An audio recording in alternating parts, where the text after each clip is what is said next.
দর্শক এবারে জানিয়ে দিতে চাই আজকের পুঁজিবাজারের লেনদেনের যে সার্বিক খবরাখবর সেটি আপনাদেরকে জানিয়ে দিতে চাই। ঢাকা স্টক এক্সচেঞ্জ এবং চট্টগ্রাম স্টক এক্সচেঞ্জের যে সার্বিক চিত্র সেটি আপনাদেরকে শুরুতে একটু জানিয়ে দিতে চাই। দর্শক আমরা একটু দেখতে চাই যে এখন পর্যন্ত হাত বদল হওয়া শেয়ার সহ মিউচুয়াল ফান্ডের সার্বিক যে চিত্র এবং এখন পর্যন্ত আসলে কত লেনদেন হয়েছে। সার্বিক সূচকের যে অবস্থা তাতে দেখতে পাচ্ছি 50 পয়েন্ট পরিবর্তন হয়েছে পয়েন্ট এবং সর্বশেষ পয়েন্টটি অবস্থান করছে 5,485 পয়েন্টে। ঢাকা স্টক এক্সচেঞ্জের খবর আপনারা জানছিলেন এবং যেটি বলছিলাম যে লেনদেন হয়েছে কত কোটি টাকা, 911 কোটি টাকা লেনদেন হয়েছে এবং যার মধ্যে বেড়েছে 122টির, কমেছে 207টির, আর অপরিবর্তিত রয়েছে 68টির দাম। অর্থাৎ এখানে নিম্নমুখী ধারা দেখতে পাচ্ছি ঢাকা স্টক এক্সচেঞ্জ এবং চট্টগ্রাম স্টক এক্সচেঞ্জের যদি সার্বিক খবরটি আপনাদেরকে জানিয়ে দিতে চাই, সেক্ষেত্রে যে সূচকের যে অবস্থান সেটি দেখতে পাচ্ছি 68 পয়েন্ট পরিবর্তন হয়েছে এবং নিম্নমুখী ধারা সর্বশেষ সূচক পয়েন্টটি অবস্থান করছে 15,404 পয়েন্টে।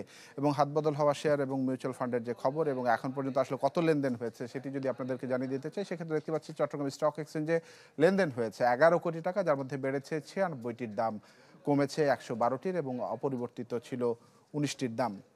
দর্শক আপনাদেরকে সংক্ষেপে জানিয়ে দিচ্ছিলাম ঢাকা এবং চট্টগ্রাম স্টক এক্সচেঞ্জের সার্বিক খবর।